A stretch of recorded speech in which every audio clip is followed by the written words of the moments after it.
اب رہ گیا کیا عربی کی، تو فاتحہ کا نام ہے غوث پاک کی طرف سے جو منسوب ہے، کیونکہ سوالی پہ ہوتا ہے کہ صحابہ نے گیارہویں کیا تھا، تو غوث پاک صحابہ کے زمانے میں تو تھے نہیں، لیکن البتہ رسول اللہ نے اصالِ ثواب کیا ہے، فاتحہ کی ہے، اور اس سے جب ثبوت ہے تو ہر بزرگ کی فاتحہ کرنا، اصالِ ثواب کرنا جائز ہے۔ اب بزرگوں کے نام کی نسبت سے گیارہویں کی فاتحہ، چھٹی کی فاتحہ، پورے کی فاتحہ کے نام دیا گیا ہے، اصل معاملہ ہے فاتحہ اصالِ ثواب، اصل وہ چیز ہے۔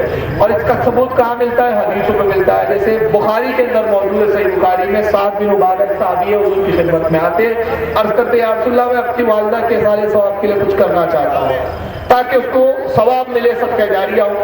حضور نے فرمایا مدینے میں تو کنواں کھدوا دے۔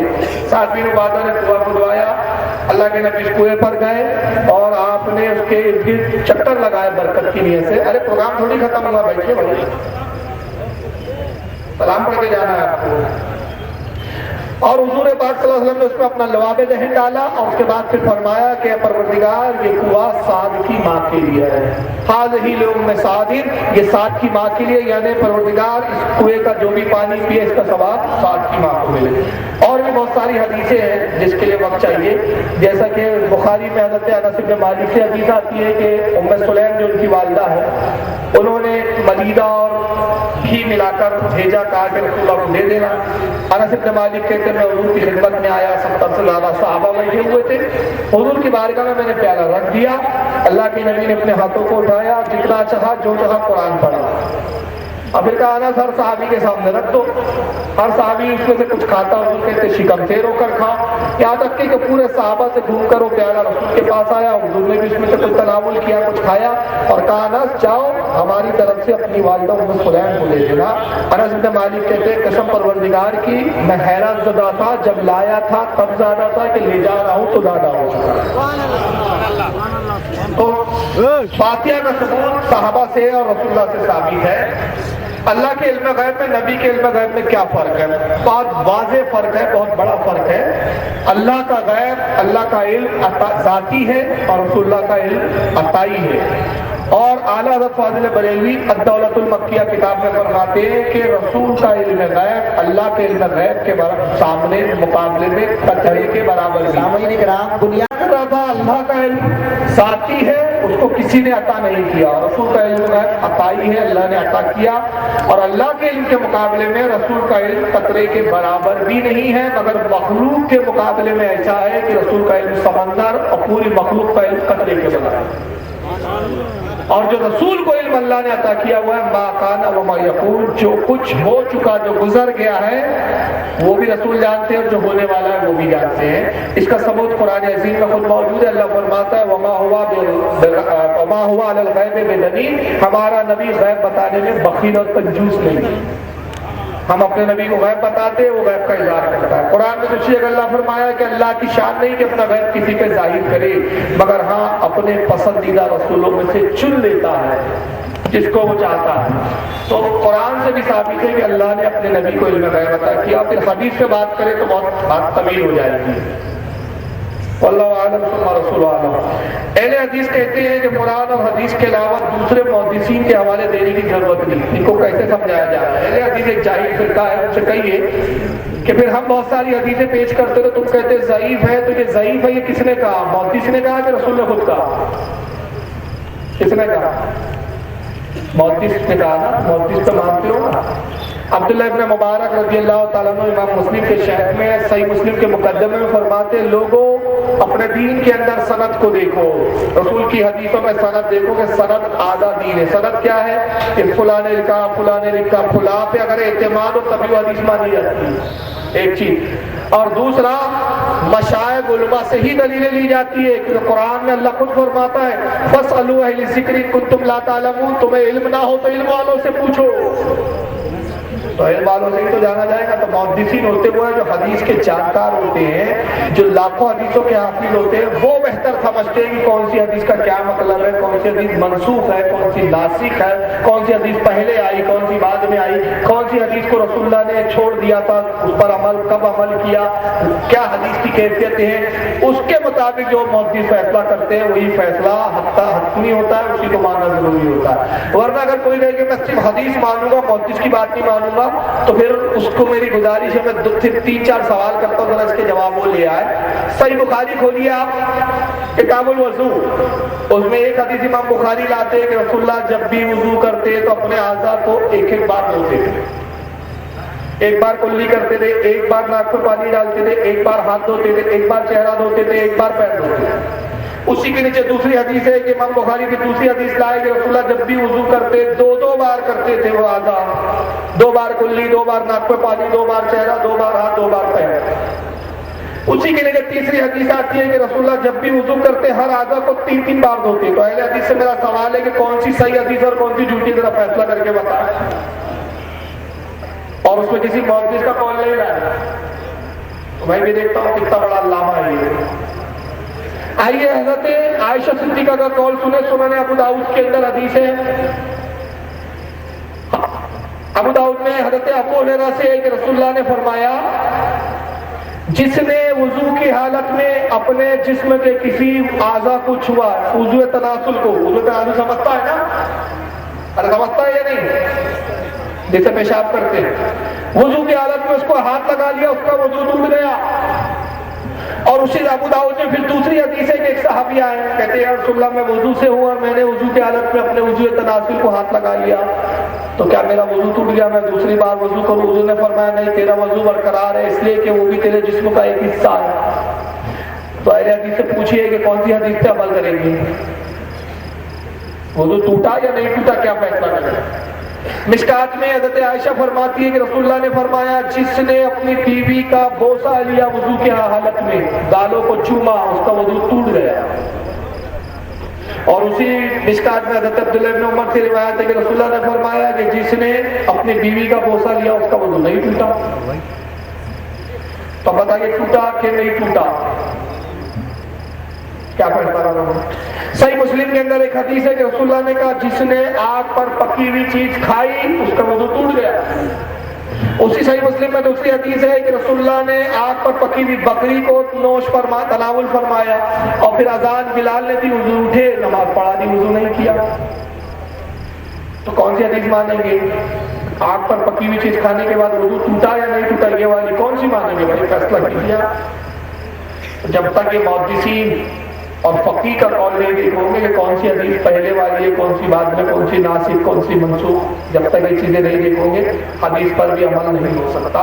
وہی حال قرآن کا ہے، قرآن کے بھی ناسخ و منسوخ حدیثیں ہیں، آیتیں ہیں، بہت سے احکام موجود ہیں، بہت سے احکام موجود نہیں ہیں۔ تو جب تک ناسخ و منسوخ کا علم نہ ہو قرآن پر بھی عمل نہیں ہو سکتا۔ اور یہ ساری چیزیں جو ہے یہ فقی و محدثین کا کام ہے، ہر اہل گہرے نقطوں پہلے کا کام نہیں ہے۔ واللہ اعلم ثم اعلم۔ اذان سے پہلے درود شریف پڑھنا کہاں سے ثابت ہے؟ اذان کے بعد درود شریف پڑھنا تو حدیث سے ثابت ہے۔ حدیث میں آیا کہ حضرت بلال اذان دینے کے بعد درود شریف پڑھتے تھے اور پھر دعا کرتے تھے، لیکن اذان سے پہلے صحابہ سے البتہ نہیں ہے، لیکن یہ 800 ہجری میں اس کی ایجاد ہوئی، 600 ہجری میں معاف کیجیے گا، اور اس کی ایجاد سب سے پہلے حضرت خالد ابن کیا نام ہے صلاح الدین ایوبی نے کی۔ صلاح الدین ایوبی جو بڑے عادل اور نیک حکمراں گزرے ہیں، انہوں نے اس کی ایجاد کی، اور اس پر علماء کا اتفاق ہو گیا کہ اذان سے پہلے درود شریف پڑھا جائے۔ اور اس کی بہت ساری حکمت تھی اس زمانے میں۔ حکمت یہ تھی کہ ایسے فرقے تھے کہ مساجدوں میں ان کی بھی اذان ہوتی تھی، تو لوگ مسلمان سمجھ کے ان کی مسجدوں میں نماز پڑھنے چلے جاتے تھے۔ تو خالد حضرت صلاح الدین ایوبی نے فرمایا کہ اہل سنت کی مساجدیں الگ ہی پہچانی جائے، تو اس کا طریقہ یہ ایجاد کیا گیا کہ اذان سے پہلے درود پڑھو۔ تو اذان سے پہلے جیسے درود سنتے تھے لوگ سمجھ لیتے تھے یہ سنی صحیح عقیدہ کی مسجد ہے۔ تو 600 ہجری میں ایجاد ہوا اس کا، اور 600 سے لے کر آج تک سارے علماء کا اتفاق ہے، یہاں تک کہ در مختار و عبد المختار میں بھی اس کا مستحب ہونے کا حکم ثابت ہے۔ لہذا علامہ محمد ابن عابدی شامی رحمۃ اللہ علیہ فرماتے ہیں کہ یہ مستحب عمل ہے کہ درود اذان سے پہلے پڑھا جائے، اور اللہ کے رسول کی حدیث ہے کہ جس پر میری امت کے علماء اکابرین بزرگ اتفاق کر لے وہ کبھی چیز گمراہی نہیں ہو سکتی۔ فاتحہ خانے کے تعلق سے جواب دیں، فاتحہ کا تو اسی میں نے جواب دے دیا۔ چلے سوالات کسی کے کرتا ہوں میں۔ بریلیوں کو دیوبندی لوگ شیعہ کہہ رہے ہیں، وضاحت کریں۔ بریلی یہ اس سے بڑی جہالت نہیں، لفظ بریلی بول رہے ہیں پھر شیعہ بول رہے ہیں. جب بریلی شیعہ ہے تو پھر بریلوی کیوں بولیں گے وہ اپنے آپ کو؟ کتنے بڑے بیوقوف ہیں وہ. سوال ہی میں جواب ہے. جب تم کو بول رہے بریلی، اللہ کے بندے اتنے بڑے جاہل ہیں. وہ جو امام ہے 12 امام وہ ہمارے اہل سنت کے امام ہیں، وہ تو شیعوں نے غضب کر رکھے. امام حسین کیا ہمارے نہیں ہے کیا شیعوں کے ہے کیا؟ ارے قرآن سے ثابت ہے اہل بیت کی محبت. اللہ تعالیٰ قرآن میں فرماتا ہے کہ اے حبیب فرما دے قل لا اسألکم علیہ اجرا الا المودۃ فی القربى.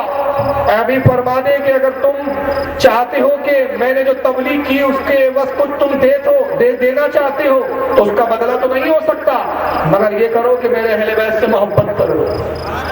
یہ تو قرآن میں ہے بھائی. تو اہل بیت سے محبت کرنا کہ شیعہ ہونے کی دلیل ہے. اگر ہم اہل بیت کا ذکر کرتے یا اہل بیت کو مانتے تو کتنا بڑا جاہل ہے. تو پھر اگر یہ ماننے سے شیعہ ہو گئے بریلوی تو پھر شیعہ لوگ تو رسول کو بھی مانتے ہیں، علی کو بھی مانتے، تو آپ رسول اور علی کو ماننا بند کر دیجیے.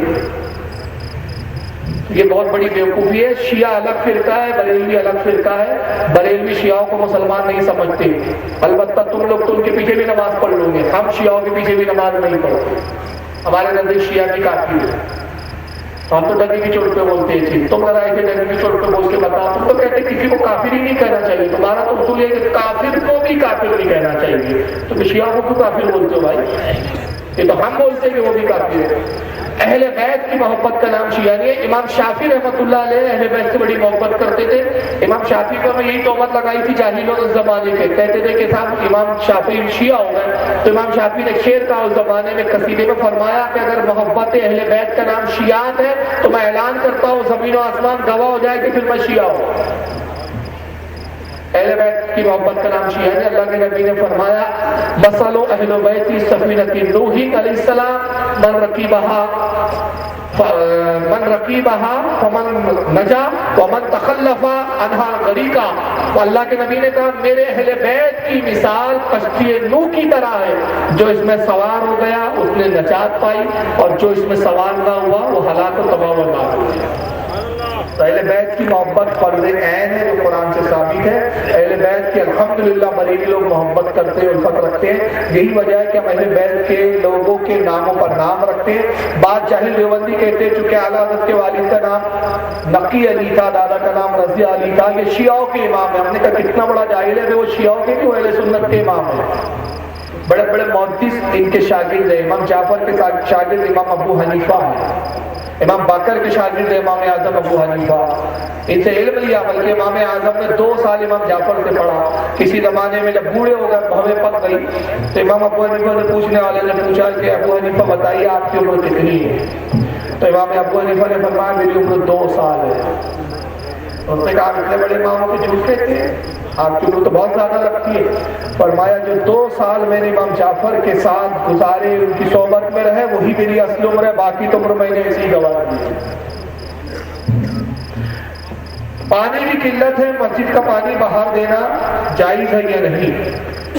بلا وجہ مسجد کا پانی یا اس کی ایک چٹائی یہ سب دینا ناجائز ہے، لیکن بہت زیادہ شدید ضرورت ہو تو علماء نے اس کا طریقہ یہ بتایا ہے کہ مسجد میں بالکل اس کے وقت کچھ رقم دے دے اور اس رقم کے وقت ضرورتاً پانی لے لے تو جائز ہے، نہ کہ عادت بنا لے. عادت نہیں، بہت ضرورت ہے کہ اب اس کے علاوہ کہیں پانی ہے ہی نہیں.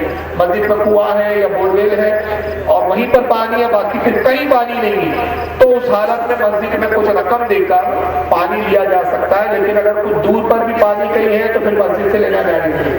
بلکہ مسجد کے احکام اتنے سخت ہیں کہ ایک مسجد اور 2 مسجدیں آس پاس ہے.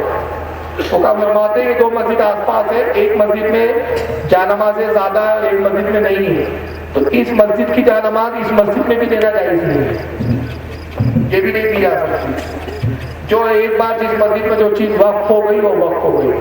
ہاں جو چیزیں پرانی ہو جاتی ہے جو اب استعمال کے لائق نہیں، مثلاً مسجد کا پنکھا ہے، مسجد کی چٹائی ہے یا لوٹے ہیں یا نل ہے یا جانمازیں ہیں، اب وہ استعمال کے لائق نہیں، تو اس کا بھی حکم یہ ہے کہ اس کو گھر لے جا نہیں سکتے. یہ نہیں کہ صدر صاحب ہے مسجد میں وہ اپنے ابا کا مال سمجھ کے لے کے چلے جائیں، ایسا نہیں، بلکہ حکم یہ ہے کہ اس کو بھی بیچا جائے اور اس کی جو رقم آئے وہ مسجد کے کام میں ہی صرف کی جائے. تو بہت زیادہ ضرورت ہو تو اجرت دے کر رقم دے کر پانی لیا جا سکتا ہے، ورنہ اس کی بھی اجازت نہیں۔ جلسہ میلاد النبی منانا شرک ہے، ارے باپ رے، معاف کرنا شرک نہیں ہے، توحید ہے۔ میلاد النبی منانا شرک نہیں ہے بلکہ کیا ہے؟ توحید ہے۔ پوچھے کیسے توحید ہے؟ میلاد النبی کے معنی ہوتے، میلاد کے معنی ہوتے پیدائش، نبی کے معنی ہوتے نبی کی پیدائش۔ اور ہم بتاتے ہیں کہ رسول اللہ 12 ربیع الاول کو پیدا ہوئے، باپ عبداللہ تھے، ماں آمنہ تھی، دادا عبد المطلب تھے، 12 تاریخ تھی، حضور پیدا ہوئے، پیر کا دن تھا، صبح صادق کا وقت تھا۔ تو جو پیدا ہوتا ہے وہ خدا نہیں ہوتا، خدا جیسا نہیں ہوتا، خدا کے برابر نہیں ہوتا۔ خدا وہ ہے جس کے بارے میں لم یلد ولم یولد۔ تو ہم نے تو کہا نبی پیدا ہوئے، تو جو پیدا ہوئے خدا تھوڑی ہے، خدا کے برابر نہیں ہے، خدا جیسے نہیں ہے۔ تو ہم نے شرک کیا کہ میلاد منا کے توحید بتایا، ہم نے تو توحید بتائی نا۔ ہم میلاد ہر سال اس لیے تو مناتے ہیں کہ کچھ لوگوں نے عیسیٰ علیہ السلام کی معجزات کو دیکھا، خدا کا بیٹا کہہ دیا، عزیر علیہ السلام کے معجزات کو دیکھا، خدا کا بیٹا کہہ دیا۔ تو ہمارے علماء نے سنت نے کہا ہر سال میلاد مناؤ، ہر سال قوم کو یاد دلاؤ نبی پیدا ہوئے تھے، پیدا ہوئے تھے۔ یاد رکھو جو پیدا ہوتا ہے وہ خدا ہوتا ہی نہیں۔ یہ تو شرک کا ہوا توحید ہوا، یہ بڑی عجیب زیادتی ہے، اللہ تعالیٰ توفیق عطا فرمائے۔ اسلام میں جھنڈے کی اہمیت کیا ہے؟ سرکار جب پیدا ہوئے تھے اس وقت بھی جھنڈے لگائے گئے، جنگوں میں بھی جھنڈے استعمال کیے گئے، مختلف رنگ کے جھنڈے استعمال کیے گئے۔ ایسا نہیں تھا کہ ہر وقت استعمال کیے گئے، بلکہ جنگ بدر کے اندر رسول اللہ نے جو جھنڈا رکھا تھا وہ حضرت عائشہ ام المؤمنین کا دوپٹہ تھا اور کالے رنگ کا تھا۔ لیکن میلاد النبی میں جو 3 جھنڈے حضرت جبریل نے لگائے تھے، روایت میں کہ ایک کعبۃ اللہ پر، ایک بیت المقدس میں، 4 جھنڈے کا ذکر ہے، بیت المقدس میں، ایک مشرق میں اور ایک مغرب میں۔ تو جبریل سے بھی ثابت ہے، رسول سے بھی ثابت ہے۔ جھنڈے اصل میں علم کہتے ہیں اس کو عربی زبان میں، ایک نشانی ہے، پہچان ہے۔ اب جن لوگوں کو میلاد میں ہرے جھنڈوں سے الرجی ہے ان سے میں پوچھتا ہوں کہ جمعیت العلماء کا وہ جو پٹے والا جھنڈا ہے وہ لہرانا کہاں سے جائے گی؟ اور یہ جھنڈے سے چڑھنے والے صرف یہ لکھ کر دیتے، مجھے لکھ کر دیتے، اگر واقعی ہمت ہے، بڑے ہمت سے تم فتوی لکھ کر دیتے ہو کہ میلاد میں جھنڈے لگانا حرام، لکھتے ہو نا، فتوا دیتے ہو نا، تو چورت کر کے میں ایک فتوا پوچھتا ہوں، 15 اگست کے دن ترنگا لہرانا جائز یا ناجائز؟ مجھے جواب دے دو۔ لکھ کے دیں گے اگر کوئی مدرسہ ان کا؟ سوال پوچھتا ہوں کہ 15 اگست کو ترنگا جھنڈا لہرانا جائز یا ناجائز؟ نانی یاد آ جائیں گی، جیسی لکھیں گے ناجائز سیدھا دیش دروہی کی قلم لگیں گی۔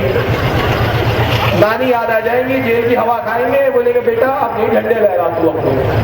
تو میں کہتا ہوں 15 اگست جنگ آزادی کا دن ہے، اس دن جھنڈے لگانا حب الوطنی ہے۔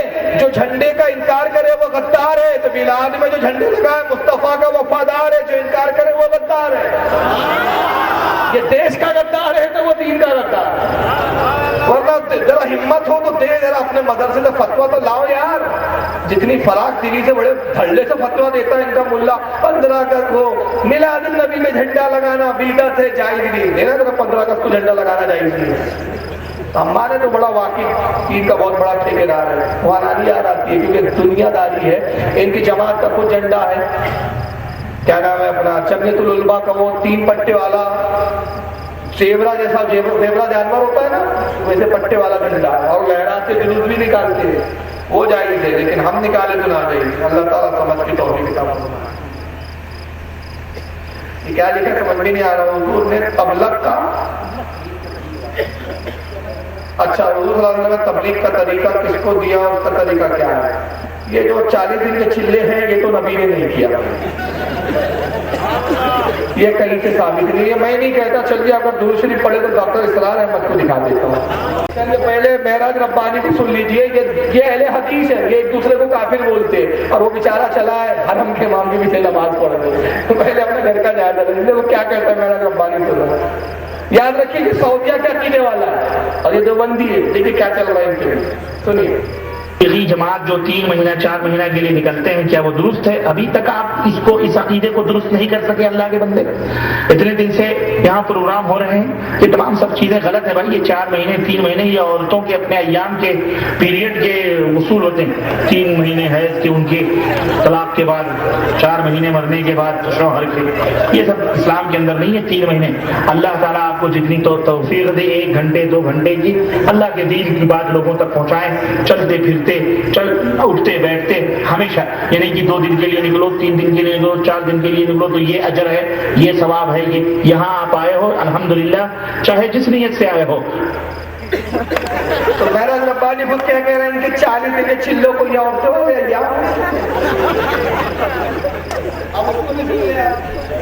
کیا نام ہے ان کا یہ سوال تبلیغی جماعت کے والد سے کہ کیا آپ کی جماعت نے تبلیغی جماعت کے ساتھ مل کر کوشش کی ہے کہ دین کو غالب کرنے کی جدوجہد کی جائے؟ کیونکہ یہ میں نے 2 برس تک تبلیغی جماعت کے ساتھ اس وقت میں نے جماعت اسلامی سے علیحدہ ہوا تھا 1957 میں، تو 2 سال میں نے تبلیغی جماعت کے کل ساتھ ہو کے کام کیا. جماعت کی ضرورت کو میں محسوس کرتا ہوں. میں آپ سے ایک بات کہہ رہا ہوں، ذرا میں میں نے عرض کیا ہے کہ میرا انداز ذرا فرض ہے. کبھی آپ نے سوچا کہ تبلیغی جماعت جو امریکہ جاتی ہے نہیں جاتی؟ وہاں کوئی اسے پوچھے تو اپنے گھر کی خبر ہو، تم ذلیل ہو، خوار ہو، ہمارے غلام ہو، تمہارا حل کریے، ہمیں کیا سکھانا ہے؟ اپنا گھر تو درست کرو. تمہارے ہاں بلینز کے قبض ہوتے ہیں، ملک کا جو ہے سارا خون چوس کر یہ تمہارے جو ہے سیاستدان اور بیوروکریٹس جو ہیں ہمارے بینکوں میں لا کر انہوں نے جمع کر دیا ہے، اور تم یہاں آئے ہمیں کچھ پڑھاؤ گے؟ ذرا نمونہ دکھاؤ گے. کسی عالم اسلام میں کسی ملک میں اسلام ہے تو دکھاؤ گے. اور ایک بات نوٹ کر لیجیے، کہتے یہ ہے کہ حضور کے طریقے پر ہے. نوٹ کر لیجیے، حضور نے کبھی کوئی تبلیغی وفد جماعت نہیں بھیجی، کبھی. 12 برس تک مکے میں تھے تو مکے ہی میں کام ہو رہا، مکے میں کام ہو رہا، مکہ ہے اس کے دل کو دبا ہے بس. کہیں باہر کی جماعت نہیں. آخر سیرت ہم نے بھی پڑھی ہے، میں نے بھی پڑھی. ہجرت کے بعد مدینے میں آ گئے تو اب عرب کے اندر کام ہوا، عرب کے اندر کام ہوا. وہی کے آغاز کے 18 برس بعد پہلے سکوت لکھے آپ نے دعوت کی بادشاہ نے. کوئی جماعت نہیں دی، کوئی تبلیغ کے لیے لوگوں کو نہیں بھیجا. خط بھیجا ہے شہنشاہیان کو، خطوط بھیجے. ایک آدمی سفیر کی حیثیت سے خط لے کر گئے، اللہ صلی اللہ مجھے حضور کی پوری زندگی میں دکھا دیجیے کہ حضور نے کوئی تبلیغی جماعتیں باہر نکالی. بس جواب کمپلیٹ ہو گیا. انہی کی جماعت کے، انہی کے چاہنے والوں کے میں نے دعوے بتا دیا کہ ڈاکٹر اسرار کو چیلنج کر رہے کہ مجھے رسول کی پوری زندگی میں تبلیغی جماعت نکالی ہو، جماعت اس طرح کی کوئی تبلیغ نکالی. ہاں طریقہ کیا ہے؟ اچھا